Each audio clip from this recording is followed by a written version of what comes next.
Thrive live. Today's a little different. I'm outside in my yard, in my overgrown garden. It's overgrown with weeds, but these weeds are beneficial herbs. And I have a guest, Man Cat, our Maine Coon cat, is here hanging out with me too.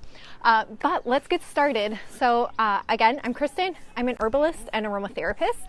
And A Better Way to Thrive is my home on the web, where I try to make natural health a little bit easier for you. I believe it's a gift from God, and then it's something we can all start enjoying one simple step at a time.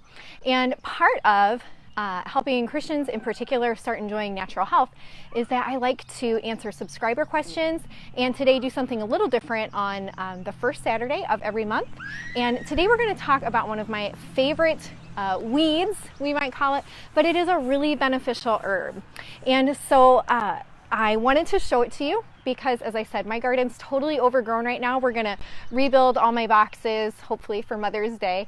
And because of that, a lot of wild greens have sprung up. This is good news, though, because many of these wild greens are really beneficial. So today we are going to talk about one that likes to grow up in the cool and damp weather of spring and fall. It tends to dry up in the summer, so you're not going to see it as much then. It grows usually on edge areas of landscaping or your garden, garden boxes. It grows a lot by my compost bins. Those are the types of places you're going to see it. And it has these beautiful little tiny flowers, and you can use it as food, you can use it as medicine, you can use it for skin health, so it has tons of great uses. And that herb, if you aren't familiar with it, is called chickweed.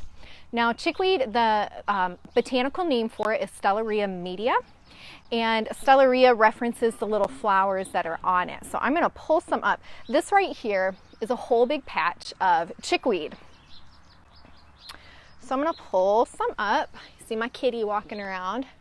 So this is chickweed, and chances are you have probably seen it and not even recognized that it was a useful herb, and it's extremely useful. So this is how you can kind of identify chickweed. It is a very lush green plant. It's very flexible. It's not woody or wiry at all. The leaves grow in pairs along the stem, like that. They grow together on each side of the stem. The stems are really soft. Like I said, the whole plant's really juicy. It's really, really green and fresh. One of the easiest ways you can identify chickweed, it's going to grow in a clump, low to the ground, so chickweed's never going to grow up tall. Like, okay, so these right here, this is purple dead nettle. This is another edible green that you can find.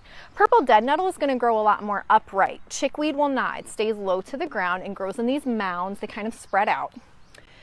Chickweed gets these little flowers. You can kind of see right there. It'll focus in on that.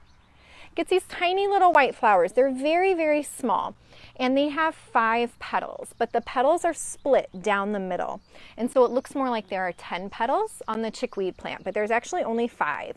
And so those are some pretty good identifiers. Another thing you can do with chickweed to know if it's chickweed, if you pull the stem apart, it kind of makes this pop sound, and that one didn't do it a little bit.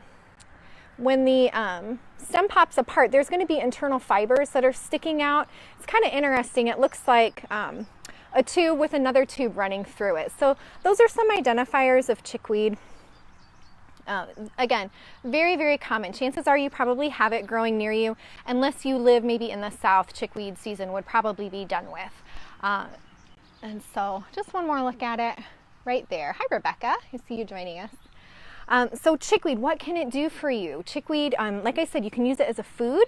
Its herbal actions, though, it's an herb we would call very cooling and moistening, which if you're not familiar with kind of herbal jargon, that might seem a little strange. Basically what that means is that this herb is really, really good for any conditions where your body tissues, your systems, you feel kind of hot and dry and irritated. So that's going to be things like rashes, dry skin, cuts and scratches where there's a lot of inflammation, sore throats, things like that, where your system needs some cooling sensation, it needs to be soothed. That's what chickweed's going to be really good for. It's what we call also a demulcent or an emollient herb. That means it soothes irritated tissue. If we take it internally and it soothes like your throat or your gastrointestinal tract, we call that demulcent. It's internal. If it soothes your skin, we call that emollient. It's on the outside. Same action, but happening in different places. It's also a vulnerary herb. That means it helps wounds heal. So chickweed is an important part of a healing salve that I make multiple times a year for gifts for our own family. I love chickweed for that. And it's also a nutritive herb. So what does that mean? Well, just like it sounds, chickweed is excellent to use in foods like any other green, like spinach, like kale, like these grocery store greens that we buy. You can get chickweed and from your yard, as long as it's unsprayed, and you can get a lot of nutrition in this free little green weed growing right here. So it's going to be really high in vitamins and minerals, like vitamin C, it's very high in that. So those are some of the uses of chickweed, and I want to cover now some of the ways you can use this humble little plant that I love so much. All right, one of the simplest ways to use chickweed is in an herbal infusion, and that is just simply another word for an herbal tea. Herbalists will use the word infusion generally to mean a strong herbal tea, so using more herb and steeping it for a longer time in hot water. You can just simply take chickweed from your yard and you can kind of tear it up. Ooh, this one did the stem thing. I mentioned the stem thing earlier. I'm going to show you that because it did a really nice break. If you can see, you might be able to, yeah, see right there how it's kind of springy in there. The outer part of the stem pulls apart and this inner part, and there are probably botanical names for it that I don't know, it stretches a little bit more before it pops open. But you can simply take this herb, clean it up, and pour some hot water on it, leave it steep for about 30 minutes, and then drink that. That would be good for if you're having sore throats or you're having any kind of digestive upset where your digestive tract seems a little irritated. This would be really good for that. You can also take that infusion and then apply it topically to rashes, to eczema, to psoriasis, any kind of skin irritations like that. You can apply a chickweed infusion topically, and it's going to help calm down that irritation. That is a term we call in herbalism either a compress or a fomentation. It means the same thing, but it's just taking an infusion and applying it topically to your skin. I mentioned before, one of my favorite ways to use chickweed is in a salve. So when I do that, and there is a recipe on my blog on a skin soother salve. I think I forgot to put the link for that one in the description, so I'll add it after this video. But I take chickweed and other herbs, plantain and calendula usually, but you can do just plain chickweed, and you dry it because you don't want to add a lot of moisture to a salve. It's an oil-based preparation, and adding moisture to it is going to make it spoil quicker. So we dry the herbs first, gently, and in a dehydrator is best, or in a cool dark cabinet. You can do it that way too. But you're going to take it dried, and then you pour olive oil over it, or you can do coconut oil if you prefer. Gently warm it, very, very gently. Some people will do a crock pot on the warm setting, kind of off and on for a while. I do mine on a stovetop in a double boiler type of method. But you warm it in there for a few hours, a few days, depending on how much heat you're adding to it. You strain the herb out, and then you add beeswax, enough to thicken it, and that's a salve. So it's really simple. Like I said, I have more specific directions on the blog, but that's a pretty simple chickweed salve. And then finally, the easiest way to use chickweed is honestly just to eat it. It is probably my favorite wild green in the spring. Like I said, there's purple dead nettle here. You can eat this. This is a little fuzzy, has kind of a different texture, but I do eat it. I cook with it. There is, let's see, here's some ground ivy. You can eat this too. It's a little tougher. In the background, you can see there's dandelions growing in abundance over there, and we eat the flowers and we eat the leaves in the spring, but chickweed is really my favorite. The leaves are just very tender. They're very mild. The whole plant's very delicious. It has a very green flavor. Think like spinach, something like that. It's pretty similar to that. You can chop it up and add it in eggs. I really like it that way. You can add it to soups and stews, casserole, pastas, anywhere where you would use spinach. Chickweed is a great green to add.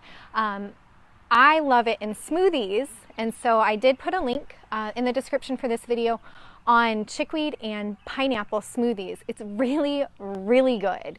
And so you're just gonna blend it right up, with all your other yummy smoothie ingredients. You can add chickweed to any smoothie. It doesn't have to be a pineapple one, but I like the way the pineapple kind of perks up the flavor. And it does make it bright green, but like I said, it's really, really good. And it's just a great way to enjoy this free, nutritious food that's probably just growing in your backyard.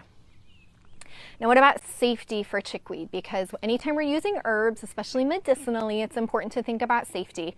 With chickweed, though, there really are no safety considerations there. There's no contraindications. It's safe to use in pregnancy and while breastfeeding. It's safe for children. And in fact, chickweed is probably my children's one of their favorite wild spring herbs to eat. They will be working out or playing out here in the garden or out in the yard, and they'll find chickweed and they'll just grab a handful and they will start munching, and it's hilarious. And people who have never seen my kids do that before are usually alarmed that they're eating something poisonous, but they know it's chickweed, and so they love to snack on it. It's just a lot of fun. It's a great little plant. However, if you're not foraging for chickweed in your own yard, like let's say you're in a public park or you're somewhere else and you're pretty sure that's chickweed, I generally don't recommend foraging for it there because, one, you may not have permission, especially if it's different metro parks. I know around our area, they don't want you taking any food, any plants, any herbs. They don't want you taking it off the property. So you have to make sure you have permission to forage there for chickweed. But you also want to make sure that that land isn't sprayed with chemicals. And even if it hasn't been sprayed, you don't know if it's growing over an abandoned plot that maybe has heavy metal contamination and other things like that that the plants are going to pull up through their root system. So it's really important anytime you're foraging that you do it in an area you're familiar with. That's why your own backyard or someone else's backyard you can maybe ask questions to. That's the ideal place to do your foraging. And so this lovely patch right here, I'm going to take it inside and I am going to dry it because I need fresh chickweed for making salves throughout the year. And so that's where this is going to go. There is plenty more in my yard for my children to snack on, and I'm sure we'll find plenty more over the next month or so. Again, chickweed's going to die back once it starts getting hot, but then it usually reappears in the fall when it's cool again, just like this. The weather's cool, tends to rain a lot, that's when chickweed is super happy. So I hope that this was helpful. I hope that you enjoyed learning about this lovely herb. I'm going to pull a bunch more up and just let you take another good look at it. But let me know in the comments if you have seen chickweed before, if you're familiar with it, if you've ever used it, if you've ever eaten it. It's really yummy. All right, so that's it for today's A Better Way to Thrive Live. I hope you enjoyed it. I would love to hear what you think about it in the comments, or if you have questions about it, feel free to shoot me an email afterwards.